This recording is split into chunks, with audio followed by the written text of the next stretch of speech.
bueno, a medida que vamos avanzando, vamos a tratar de ah, recordar lo que vamos viendo, pero como les decía, con las imágenes, ¿recuerdan? Hasta el día de hoy hemos visto 4 cosas en el estudio de la confesión. Todas, por supuesto, están relacionadas con las Santas Escrituras. Ese es el gran tema, ¿verdad? Las Santas Escrituras. Y hemos visto 4 cosas, por lo menos, en general, ¿verdad? La primera foto, a ver si se acuerdan, qué es lo que significa o qué quiere decir. ¿Eh? Ah, ahí dice. Bueno, sí, eso ayuda, ¿verdad? Pero específicamente, ¿recuerdan? Este, Nosotros partimos diciendo que las Santas Escrituras, ¿verdad? Es nuestra única suficiente norma de fe y conducta, ¿no es cierto? Es la única. Entonces, en otras palabras, lo que tenemos en la primera imagen es nuestro fundamento, ¿no es cierto? Por eso ahí la pregunta, ¿en qué creemos, verdad? Nuestro fundamento. O sea, si nosotros, antes de empezar a exponer o a debatir cualquier tema que tenga que ver con las escrituras, con la iglesia, con la historia, etcétera, nuestra base principal, ¿cuál va a ser? Las Santas Escrituras, ¿verdad? Eso significa la primera imagen, nuestro fundamento, ¿ok? Esta imagen de aquí, esta está fácil, ¿recuerdan?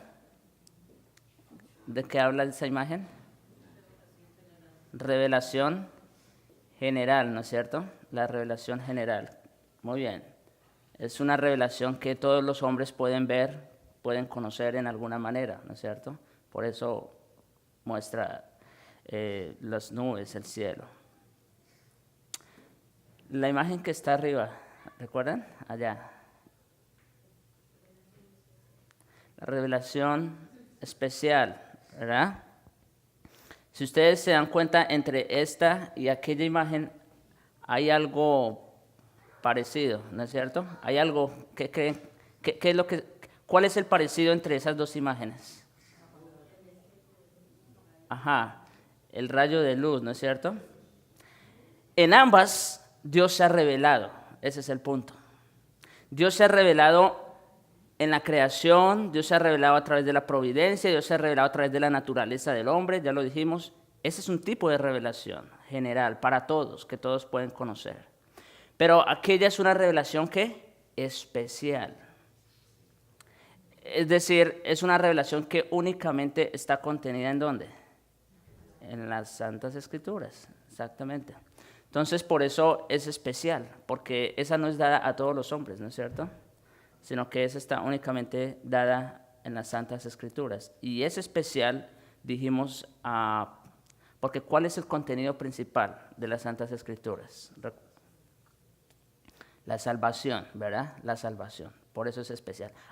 De hecho, dicho sea de paso, la razón de por qué, aunque todos los hombres tienen esta revelación, no pueden ser salvos, es precisamente por qué. Porque esta revelación no es suficiente. Exacto. Esta revelación no es suficiente para salvación. Ese es el punto. Muy bien. La única suficiente es la palabra escrita de Dios. Sí, hermano. Es suficiente para condenar. Sí. Eso vamos a ver cuando lleguemos, bueno, ya llegamos, si Dios quiere, el otro domingo, a Romanos 1:18. Ahí vamos a empezar a ver cómo, aunque esa revelación no es suficiente para salvar, sí es suficiente, como dice el hermano, para condenar, porque todos los hombres lo pueden ver, lo pueden conocer. Muy bien. Y la última imagen que tenemos aquí, bueno, fue lo último que vimos, no sé si recuerdan alguno. Aquí tenemos la imagen de este hombre estudiando las Escrituras. ¿Recuerdan? Exacto. La necesidad de las Santas Escrituras, ¿no es cierto? Viendo la manera como Dios ha guardado, bueno, como ha revelado primero, ¿no es cierto? Como ha revelado las Santas Escrituras, como las ha guardado también a través de la historia, todo lo que ha sucedido, la manera como nos ha llegado hasta nosotros y de manera especial el contenido que hay en ella se hacen para nosotros necesarias, vital, ¿sí? Así como nosotros físicamente necesitamos comida, la comida no es un lujo, ¿verdad? La comida es una necesidad. Una persona puede vivir sin mucha ropa, una persona puede vivir sin casa incluso, pero no puede vivir sin comida. Es vital, es necesario, eso significa la palabra necesario, vital.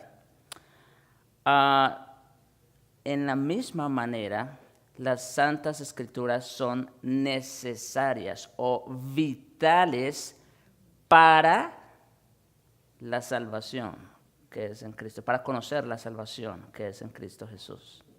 Son necesarias, son vitales. No hay otro medio, como dice también, ¿verdad? El apóstol, no hay otro medio bajo el cielo dado a los hombres en que podamos ser salvos. Ese medio es Cristo, otra vez. ¿Y dónde tenemos o dónde conocemos a Cristo? Únicamente en las Santas Escrituras. Por eso son necesarias o vitales. Y quise traer ese ejemplo porque yo quiero que lo veamos así mismo.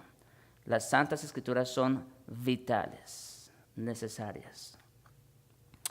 Bueno, son necesarias para la salvación, por supuesto, pero también son necesarias, de hecho, para lo que sigue de ahí en adelante, ¿no es cierto? Para la santificación también. Un cristiano no puede vivir sin estar en contacto con ellas, ¿verdad? Algunos quizás tienen más hambre y leen más capítulos al día. Otros de pronto están en cierto letargo, pero tienen algún contacto con ellas. Pero no pueden estar definitivamente sin contacto con las Escrituras, son necesarias, ¿verdad? Eso es importante. De hecho, se ha dicho otras veces y otra vez lo digo, una persona que no tiene ningún contacto con las Escrituras en la semana, debería poner en duda su fe, honestamente. No, el tal no puede llamarse creyente, porque ¿qué tipo de relación tiene con el Señor? La única manera de tener relación con Cristo es a través de su palabra. Él nos habla en su palabra, ¿verdad? Y si no estamos escuchando su voz, pues ¿a quién estamos siguiendo? Estamos siguiendo el mundo, estamos siguiendo otras cosas. Eso es bien importante. Muy bien, entonces ya hicimos aquí un repaso. Tenemos aquí, avancemos. Tenemos esta imagen que tiene que ver con el canon. Yo no sé si alguien pueda decirme por qué escogí esa imagen, así como está esa Biblia, como con eso, sí. Yo pienso que porque de alguna manera, después de que todo fue escrito, el canon fue cerrado, ¿no? Ya no hay más revelación, ya no se necesita nada para la salvación más que lo que está ahí. Exactamente, ese es el punto. Está muy apropiada la imagen, ¿no? Eso es lo que significa la imagen, significa que el canon de las Santas Escrituras ya fue cerrado, completo. Sí, es decir, porque está completo, fue cerrado. Esa es la manera correcta de decirlo. Porque el canon está completo, fue cerrado. Y lo que decía el hermano Raúl, ya no hay nuevas revelaciones. ¿Sí? Ese es el punto. No hay nuevas revelaciones. Una vez Dios dejó todo lo que tenía que dejar por escrito en su santa palabra, ya no hay Nada nuevo bajo el sol. Eso es importante, ¿no es cierto? Fundamental para nuestra fe, porque si no es así, entonces ¿qué creemos? Cualquiera pudiera venir y decirnos, mira, el Señor me dijo y me reveló, o tal cosa. Bueno, ¿y cuándo el Señor va a parar de hablar entonces?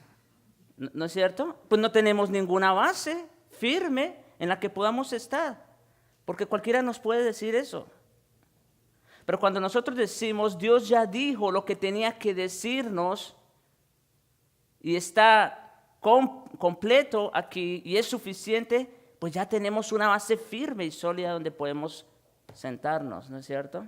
Sentar nuestra base, nuestra fe, nuestra doctrina. Es importante. Estar unidos.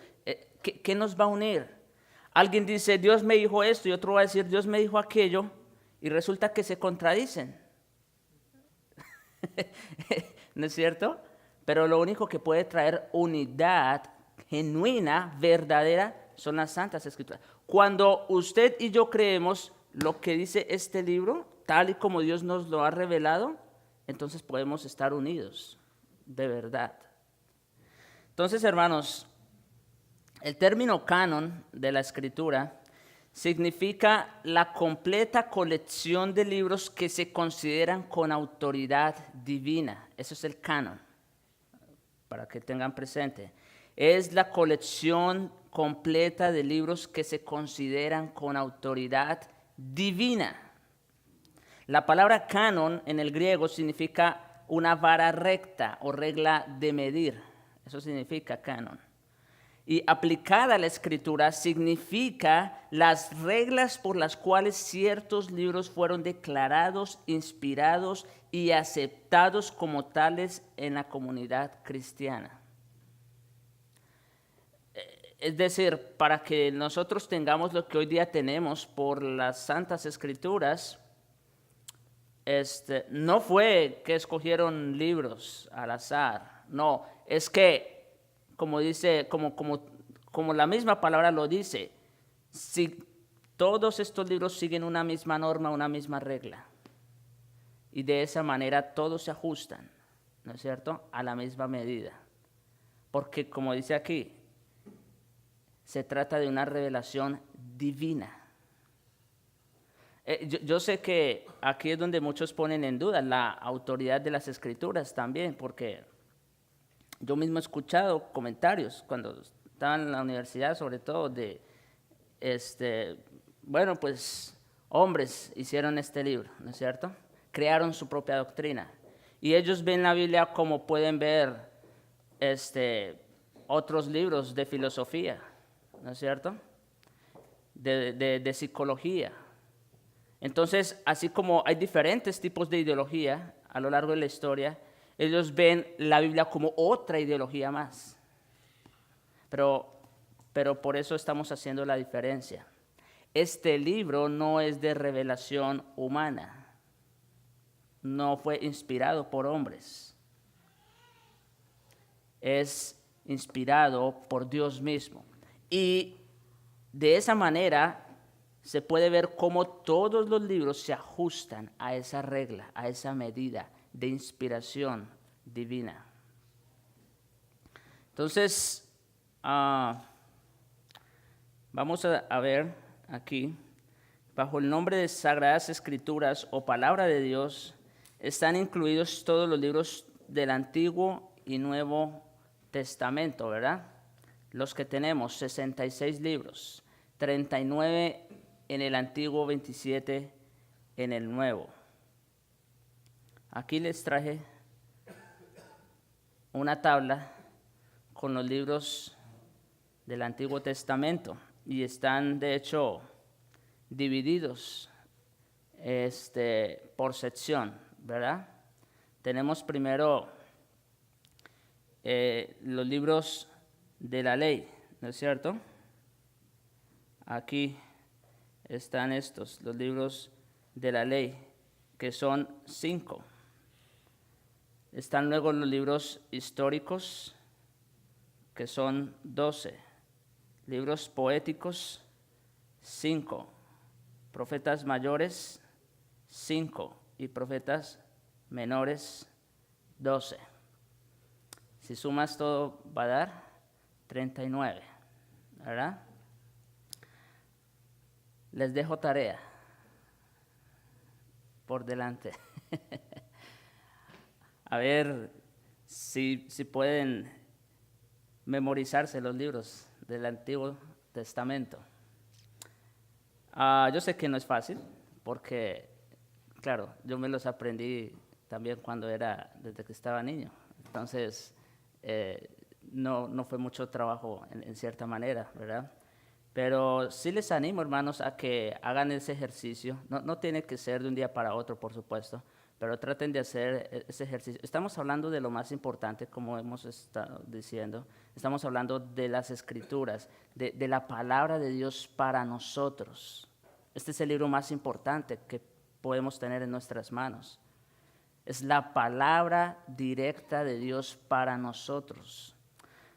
Y es importante que nosotros la conozcamos, ¿no es cierto? Conozcamos su contenido, qué es lo que hay en ella. Y también cómo movernos en ella, ¿no es cierto? Busquen Abdías. Es más, algunos ni saben que existe ese libro. Abdías, ¿y qué es eso? ¿Y dónde está? ¿No es cierto? Entonces, no más, les animo a que vayan. Ustedes pueden tener esta información. Yo se lo estoy enviando a Jonathan, de pronto él se los puede mandar, para que ustedes hagan el ejercicio de ir aprendiendo. Un día, por ejemplo, apréndanse los libros de la ley, ¿verdad? 5, esos están muy fáciles. Luego otro día hagan la tarea con los históricos. Estos son, no están tan difíciles de hecho porque se repiten. Por ejemplo, primer libro de Samuel, segundo de Samuel, ¿verdad? Primero de Reyes, segundo de Reyes, y así, o sea, se repite, no es mucho. Y así sucesivamente.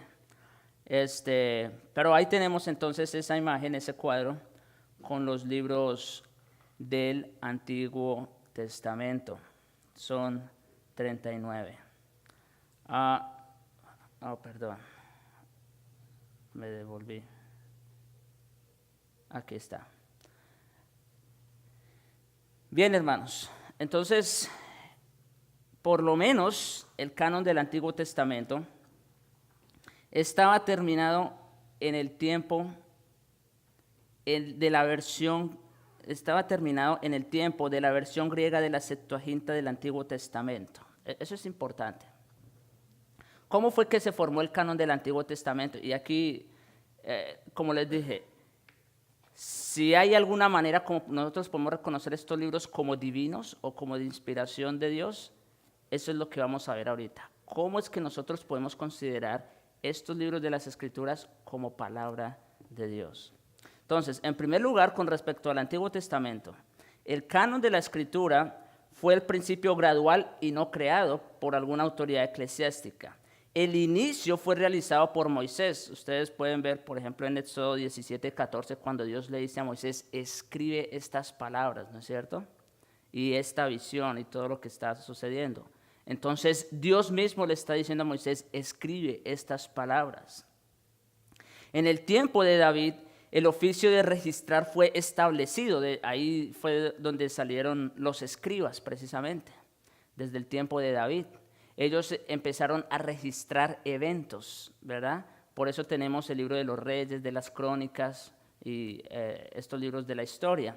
Entonces ellos se encargaban de registrar lo que sucedía en el pueblo de Dios. La colección final de estos escritos y el canon del Antiguo Testamento, como algunos saben, fue completado durante el tiempo de Esdras y Nehemías. En el tiempo de la restauración, cuando Esdras y Nehemías llevan al pueblo de Judá a Jerusalén nuevamente y reconstruyen el templo, los muros y todo lo demás, entonces ellos toman, dice allí, el libro de la ley, ¿no es cierto? Y para entonces el libro de la ley ya incluía pues los 5 libros de Moisés, ¿verdad? De esos no hay duda. pero también incluía ya algunos libros históricos de los escribas que habían dejado registros, ¿no es cierto? Esos también estaban incluidos cuando en el tiempo de Esdras y Nehemías. Y Esdras leyó esas palabras al pueblo. Así que ellos consideraban esos escritos como palabra de Dios, como por inspiración divina. Más adelante, Simón el Justo, esto ya es un dato extra bíblico, en el 292 a.C., él ya consideraba lo que hoy día se conoce como el Antiguo Testamento, lo consideraba como palabra de Dios, hasta el libro de Esdras y Nehemías, que fueron los últimos escritos del Antiguo Testamento. Dicho sea de paso, estos libros no están escritos en un orden cronológico. Eso también es importante que lo tengan en cuenta. Por ejemplo, si nosotros miramos Job, aparece hasta aquí, ¿verdad? Pero no fue que Job se escribió después de Esdras y Nehemías. No. Job es un libro muy antiguo. Es del tiempo de Abraham, más o menos, se supone, del tiempo de los patriarcas. Así que Job en realidad es un libro muy antiguo. Se puede decir que es uno de los libros más antiguos de las Santas Escrituras. Pero ¿por qué aparece hasta ahí, hasta esta sección? Bueno, porque si ustedes ven, el Antiguo Testamento está clasificado por géneros literarios. Eso también es importante. El Antiguo y el Nuevo Testamento también, pero están clasificados por géneros literarios, no por cronología, no por orden cronológico, ¿verdad? Entonces, por eso Job viene a aparecer hasta donde están los libros poéticos, porque Job tiende a ser un libro más de tipo poético, donde narra más su experiencia y todo eso. Entonces, por eso se encuentra hasta este lugar. Y entonces lo que les decía, por ejemplo, se considera que Esdras y Nehemías fueron los últimos escritos del Antiguo Testamento, porque eso fue hasta después de la restauración, 400 años antes de Cristo aproximadamente. Después viene lo que se conoce como el silencio de Dios, el silencio intertestamentario entre el Antiguo y el Nuevo Testamento. Pero bueno, solo para decirles que para entonces, para el tiempo de Esdras y Nehemías, ya se consideraba todo lo demás como palabra de Dios. Por supuesto, los salmos, los proverbios, todo eso ya era considerado palabra de Dios.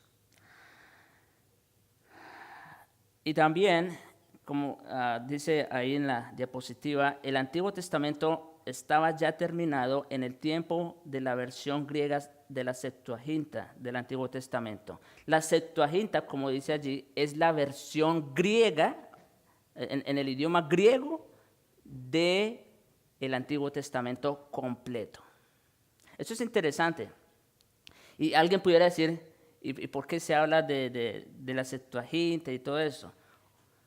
Para esa época, para el siglo III y IV antes de Cristo, el imperio, el gran imperio que estaba dominando el mundo era Grecia, precisamente, ¿no es cierto? Entonces, las Santas Escrituras fueron traducidas a un idioma universal, se puede decir, y el idioma universal era el griego.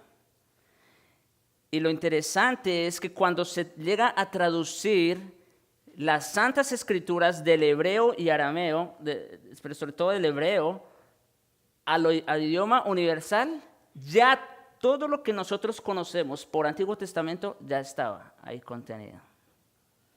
Eso quiere decir que para nosotros, ¿verdad?, la Septuaginta, la versión griega del Antiguo Testamento, es confiable. Es confiable porque ya contenía toda la palabra de Dios del Antiguo Testamento.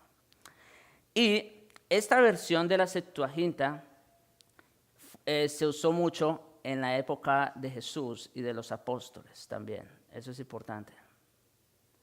Ellos basaban mucho sus predicaciones en esta Biblia de la Septuaginta.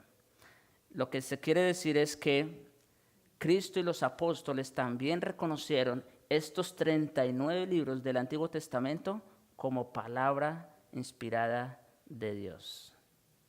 ¿Sí? Ese es el punto aquí.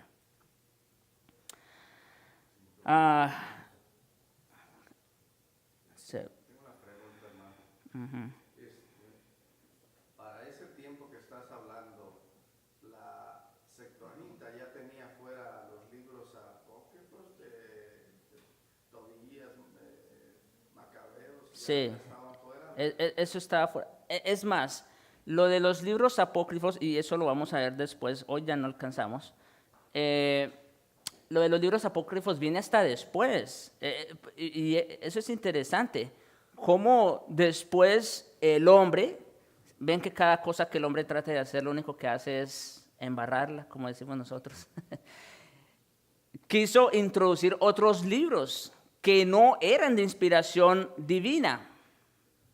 ¿Y qué pasó?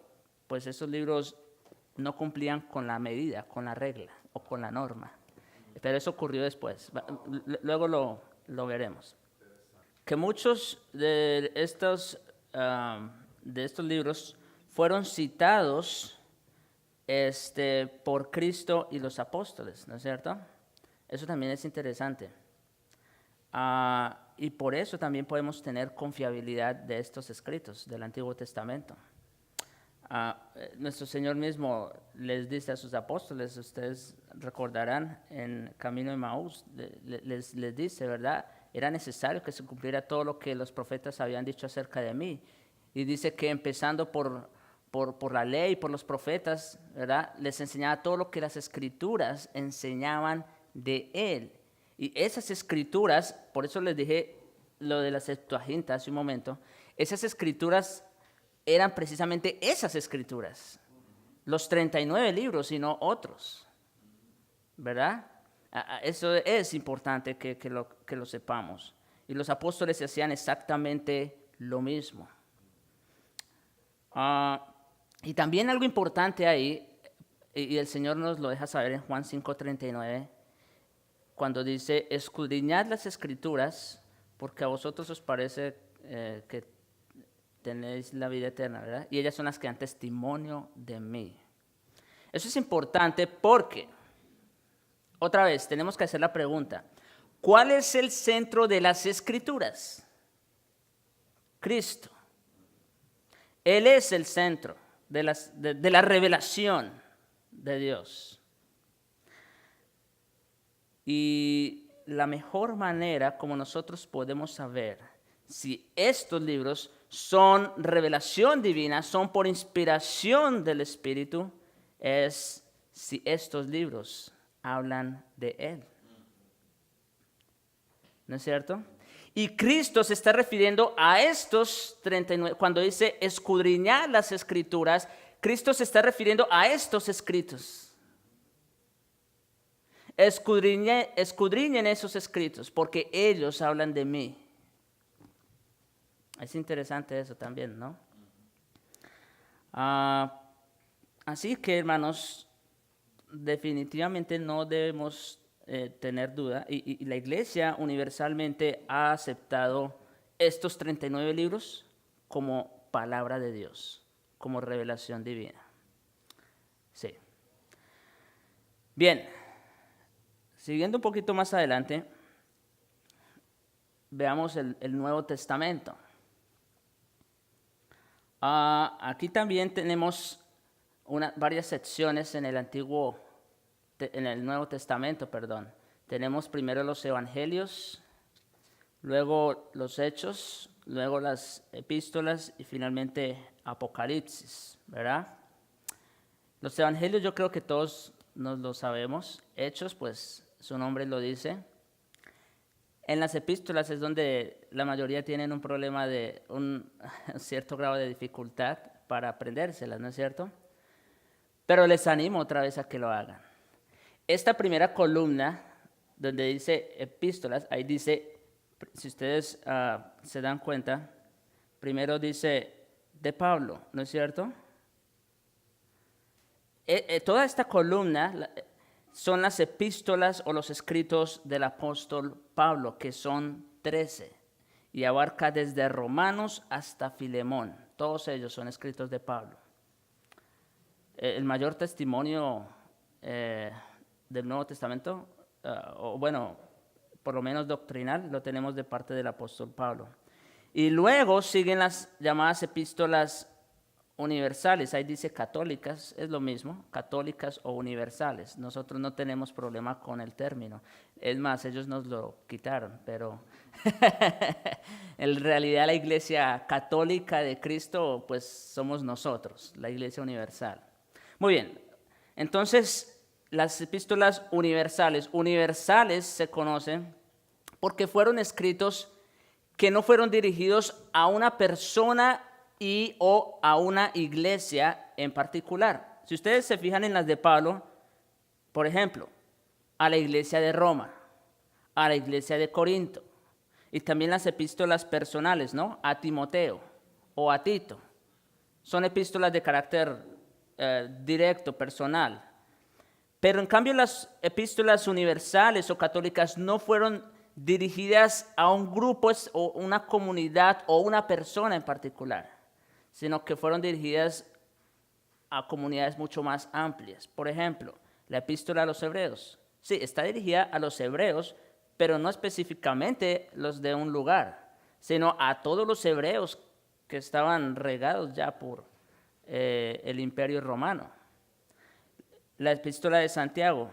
Bueno, Santiago se conoce por ser el pastor principal en Jerusalén, ¿verdad? Sin embargo, cuando él escribe su carta, no se dice específicamente a quién se estaba escribiendo esa carta, y así sucesivamente. Por eso se llaman epístolas universales.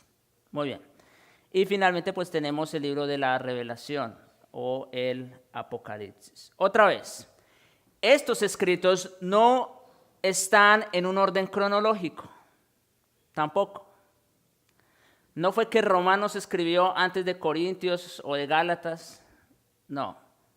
Y ahí sí estamos de acuerdo con el profesor que vino hace como un mes, sobre todo en la parte de las epístolas. Estas están puestas ahí, sobre todo por su tamaño, ¿verdad? Su volumen, sí, correcto, por su volumen. La epístola más larga que nosotros conocemos, ¿cuál es? Pues Romanos. Estamos hablando aquí únicamente de las de Pablo, ¿no? Romanos, luego 1 Corintios y así sucesivamente. Eso ocurre en la sección de Pablo. Y aún en la sección de Pablo, por ejemplo, no todo, como les decía, por ejemplo, muchos presuponen que la primera epístola que Pablo escribió fue la de Gálatas, ¿verdad? Y no Romanos. O primera de Tesalonicenses, y así sucesivamente. Pero lo que quiero resaltar aquí es que estos escritos no están tampoco en un orden cronológico, ¿verdad? Simplemente están también puestos de acuerdo a su género y también por su tamaño o su volumen. Sí. El orden que tiene ahí, yo entiendo lo de primera de Juan, está bien porque cuando dice a la amada se refiere a la iglesia, pero iglesias de todas partes, ¿verdad?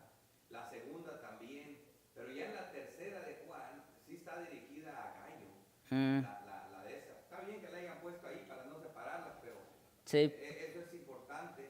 Y también los géneros literarios de aquí, o sea, yo sé que el orden que tiene, por ejemplo, los evangelios y el libro de Hechos entran en el género literario, nomás así los ponen. Perdón, en el género histórico. Ajá. Histórico, tanto los evangelios como Hechos, lo que es histórico. Cuando hablamos de géneros, ya las epístolas sí entran en ese género. El Apocalipsis es género apocalíptico, o sea, ahí no está dividido por género, ¿no? Sí, sí. Entonces es bien interesante porque el género de Apocalipsis es único.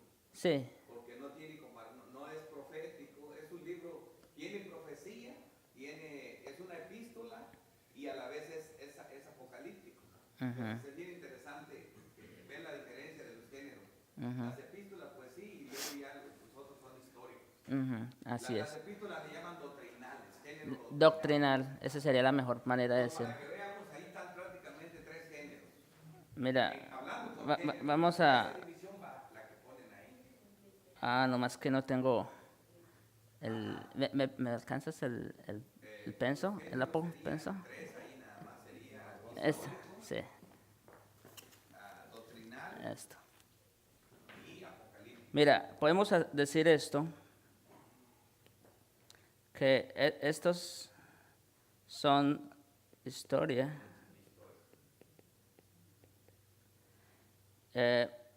Todos estos, a ver,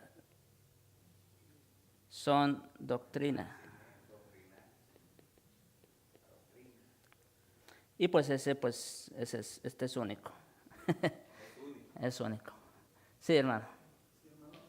Sobre lo que están hablando ahorita, sí, hay iglesias que toman libros históricos como doctrinales, entonces eso es lo que yo he visto, que hay mucha confusión y malinterpretación. Bueno, mira, podemos decir esto. En realidad, claro, y sobre todo en el Nuevo Testamento es conocido por ser la doctrina, ¿verdad? En general. Como se ha dicho, el Nuevo Testamento quita el velo del Antiguo, ¿no es cierto? Entonces, en el Nuevo Testamento todo está más claro, eso es verdad. Si miramos, por ejemplo, los Evangelios o el libro de Hechos, se conocen por ser historia, ¿por qué? Porque, bueno, por ejemplo, los Evangelios nos narran en general pues, la historia de Jesús, ¿no es cierto? Su ministerio, sus obras, su muerte, en fin. Y el libro de los Hechos nos narra la historia de la iglesia primitiva, ¿no es cierto? Ese es el énfasis de los libros, por eso están incluidos dentro de la historia. Ahora, no obstante, también hay que decir que en los evangelios, como en los Hechos, hay doctrina también. No quita eso. Por ejemplo, cuando en los Hechos están hablando los apóstoles, no Lucas, quien escribe, sino que Lucas está citando las palabras de un apóstol, eso también debe ser tenido por doctrina. Por ejemplo, cuando Pedro o cuando Pablo están predicando, ¿no es cierto? Eso es doctrina. Igual sucede, por ejemplo, con los evangelios. Sobre todo Juan es conocido por ser no solo histórico, sino también doctrinal, porque usted verá que algunas de las veces, bueno, Jesús necesita interpretación también, ¿verdad? Y la interpretación por la dan los apóstoles. Y ustedes verán que Juan muy a menudo hace comentarios de las palabras de Jesús, ¿no es cierto? Por ejemplo, cuando Cristo habla de que de su interior correrán ríos de agua viva. Y Juan añade diciendo, esto dijo, hablando del Espíritu que había de venir, ¿no es cierto? Entonces, ¿qué significa? Que aunque estos libros son históricos, o sea, en su género, no obstante también contienen algo de doctrina. Eso es importante. Uh-huh. Tengo un comentario más para aclarar bien esa parte de lo que está diciendo. Bueno, eso es un comentario más para aclarar esa parte que de verdad me interesa mucho, porque es donde más me duele el alma de que la gente se pierde en eso. Mira, yo lo digo cada rato en los sermones. Los 4 evangelios es el cumplimiento de todo el Antiguo Testamento, y los 4 evangelios es también la base de toda doctrina. O sea, los apóstoles no se atrevieron a inventar una doctrina que no nazca, que no salga de los 4 evangelios. Uh-huh. Los 4 evangelios son mágicos, esa palabra fea que estoy diciendo, son impresionantes, son grandes. Por eso no me gusta argumentar, porque a veces uno usa palabras que no tiene sentido, como esta que dije. Entonces, los 4 evangelios son algo tan grandiosos, tan increíbles, que por ejemplo, toda la doctrina de los apóstoles sale de ahí. O sea, Cristo sentó las bases doctrinales, esa es la palabra más correcta. Cristo sienta las bases doctrinales, pero si tú quieres basar doctrina de los escritos de Cristo, te vas a perder, porque Cristo habla cosas fuertes, como el que no se saque un ojo, corte la mano, el que no se coma mi carne y se beba mi sangre. Entonces, la doctrina es otra cosa. Los apóstoles son los que nos enseñan la doctrina, pero esa doctrina sale de comerse la carne, de beberse la sangre, de sacarte el ojo, de aborrecer a tu padre y a tu madre. De ahí sale la doctrina. Pero los apóstoles le explican, porque dice, a ellos les hablé en parábolas. Hay mucha parábola. Dice, para que viendo no vean y oyendo no entiendan y no se salven. Pero a ustedes les es concedido saber los secretos del reino. Los apóstoles fueron los autorizados para saber los secretos del reino. Así Dios los tuvo que agarrar como a Pablo y llevarlo hasta el tercer cielo y mostrarle toda la doctrina que nos dio a nosotros. Por eso la base de nuestra fe está fundada. Primero, dicen que son el cimiento de toda la iglesia, son los 12 profetas del Antiguo Testamento y los 12 apóstoles. Los 12 apóstoles es la base doctrinal. Por eso cuando hablan los apóstoles, me molesta cuando oigo una persona querer interpretar a un apóstol con los evangelios, o querer interpretar a un apóstol con el Antiguo Testamento. No, a un apóstol lo puedes ilustrar con los evangelios o ilustrar con el Antiguo Testamento, mas nunca interpretarlo, porque ellos son los que están interpretando todas las escrituras, incluyendo los libros históricos. Y sí, también el libro de Hechos, Juan solamente narra los hechos y se ha prestado, Lucas, perdón, y se ha prestado a demasiadas confusiones doctrinales, muchas, ¿verdad? Ha hecho mucho mal a muchas personas porque no entienden que son los hechos. La doctrina es la doctrina, y la doctrina viene de las epístolas, todas esas que están ahí, que es doctrina. La doctrina no se interpreta, puede ser malentendida, porque son tantas verdades que no las podemos discernir todas juntas, pero no se interpreta. Así que yo creo que eso, si eso lo entendiéramos, se terminarían tantas malas confusiones. Inclusive para interpretar el libro de Apocalipsis se debe interpretar como lo interpretó Cristo y los apóstoles. Ajá. Miren, hermanos, me adelanto a decirles, esto es algo muy personal y que le he pedido al Señor en oración, si me concede. Mi propósito de vida, si el Señor me permite, es exponer toda la doctrina. Ya estoy empezando con Romanos. Pero si el Señor me concede, quiero concentrarme en esto, porque aquí está contenido todo, absolutamente. Y ya está claro, no hay que buscar interpretaciones. Ahí podemos escudriñar todo el consejo de Dios para la iglesia y también para los no creyentes, por supuesto, pero principalmente para la iglesia. Así que esta parte que encerré ahí, debemos considerarla y tenerla como la revelación final de todo, ¿verdad? Queremos saber qué es lo que dicen las Escrituras respecto a un tema, vamos a esos libros, porque ellos son los que nos van a decir con mayor claridad qué es lo que la Escritura enseña, ¿verdad? Y como decía el pastor Ricardo, el Antiguo Testamento a nosotros nos sirve muchísimo. Primero, para tener un conocimiento amplio y general de todas las Escrituras. Y segundo, porque el Antiguo Testamento a nosotros ya nos sirve como ilustración. Aunque para el pueblo era una realidad, ¿no es cierto? Ellos vivieron lo que vivieron. Sin embargo, para nosotros nos sigue sirviendo también como ilustración. Entonces, por ejemplo, nosotros estamos hablando de que Dios primero salva, ¿no es cierto? Y luego da la ley. ¿En dónde vemos eso claro en el Antiguo Testamento? Pues en el Éxodo. Allá Dios primero rescata a su pueblo y después de que los ha rescatado, entonces les da la ley. ¿Sí? Y así pudiéramos seguir citando muchos ejemplos. Pero sí, es importante que nosotros tengamos claro la doctrina. Les invito, hermanos, si no tienen plan de lectura, empiecen por aquí, por la doctrina, porque la doctrina les va a ayudar a entender mucho mejor el resto de las Escrituras. Bien, hermanos. Entonces, con respecto al canon del Nuevo Testamento, con esto terminamos. De los 8 escritores de los 27 libros del Nuevo Testamento, ninguno sugiere que los escritos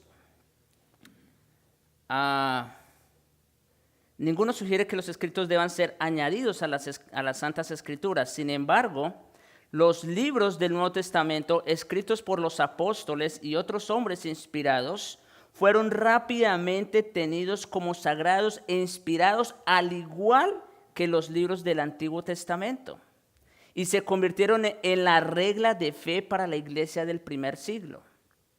Esto también es importante. Con Cristo las cosas cambiaron, nosotros lo sabemos, ¿verdad? La iglesia lo supo en su momento. Entonces, la iglesia, frente a esa necesidad de ser edificada, precisamente, ellos apelaban ¿a qué? bueno, ellos tenían el Antiguo Testamento, pero ya para ellos no era lo mismo, porque Cristo había cumplido todo. Y entonces, ¿cómo se aplicaban esas palabras a ellos? Ahí viene la palabra de los apóstoles. Entonces la iglesia empezó a tomar la palabra apostólica. Y claro, que nosotros sabemos que es por inspiración divina. En la formación del canon del Nuevo Testamento, 20 de los 27 libros fueron universalmente aceptados inmediatamente como genuinos. O sea, hubo 20 libros del Nuevo Testamento que la iglesia no tuvo problema en reconocerlos como palabra inspirada de Dios. Sin embargo, lo que es Hebreos, Segunda y Tercera de Juan, Segunda de Pedro, Judas, Santiago y Apocalipsis fueron cuestionados por algunos. Esos fueron los libros que más tuvieron inconveniente en ser reconocidos y aceptados universalmente por la iglesia. Las objeciones principales fueron estas. En el caso de Hebreos, no tenía el nombre del escritor. Ese fue un problema para algunos, que no querían reconocerlo. En el caso de Segunda de Pedro, dice que difiere en estilo al de la primera epístola, que el estilo de la segunda carta no es igual o semejante al de la primera carta. Los escritores Judas y Santiago se llaman siervos en lugar de apóstoles, y entonces tuvieron problema en aceptar estos dos libros como palabra inspirada de Dios por no ser apóstoles ellos. Eso también es interesante. El escritor de Segunda y Tercera de Juan se llamó anciano en lugar de apóstol. Y el libro de Apocalipsis fue cuestionado a causa de su carácter particular. Como nosotros sabemos, Apocalipsis está lleno de simbologías, figuras, etc. Y eso les causó mucho trabajo aceptar para muchos ese libro. Entonces, después de un examen riguroso, entre varios obispos autónomos, estamos hablando del canon, acuérdense. ¿Cómo fue que se recogieron estos 27 libros, no es cierto? Después de un examen riguroso entre varios obispos autónomos, es decir, que no estaban en dependencia de una comunidad, estos libros fueron reconocidos y recibidos como genuinos y auténticos. Al principio del siglo IV, todos los 27 libros habían sido recibidos por la mayoría de las congregaciones. Esto es interesante. A principios del siglo IV, ya estos 27 habían sido reconocidos como palabra de Dios. El concilio de Nicea, como dice allí, en el 325, de Hipona en el 394 y de Cartago en el 397 reconocieron la inspiración de estos 27 libros. Ya para esas fechas, por eso las puse ahí, ya estos 27 libros fueron tenidos como palabra de Dios. Estamos hablando de concilios. Aquí una nota que quiero agregar porque es importante. Estos concilios fueron de carácter, en cierta manera, ecuménicos, es decir, no estaban dirigidos por una denominación en particular. Los obispos que participaron en ella fueron de carácter autónomo, en representación de cada congregación. Aún no estaba formalizada la jerarquía religiosa que hoy se conoce como la Iglesia Católica Romana. Hasta entonces, hasta el 394, 397, todavía no se conocía la jerarquía que hoy se tiene de la Iglesia Católica Romana. Y nosotros sabemos cuál es o qué significa eso, ¿no es cierto? Nosotros sabemos por la historia cómo la Iglesia de Roma empezó a manipular todo, ¿no es cierto? Y como veremos después, empezó a anexar otros libros y cosas como esas. Bueno, hasta esta fecha, hermanos, no tenían problema con los apócrifos, en otras palabras. Hasta esta fecha, tanto los 39 ya estaban reconocidos, los del Antiguo Testamento, y los 27 del Nuevo también ya habían sido reconocidos. Así que no fue la Iglesia Católica Romana, esto es interesante, no fue la Iglesia Católica Romana la que estableció el canon de la Biblia, por si acaso. Porque se conoce la Iglesia Católica Romana como una iglesia histórica, pero no. Sí ha habido una iglesia católica universal, la iglesia de Cristo. Esa sí ha seguido a lo largo de los siglos. Pero lo que hoy día nosotros conocemos como la iglesia católica romana, esa no sigue la línea de los apóstoles. Esa fue después.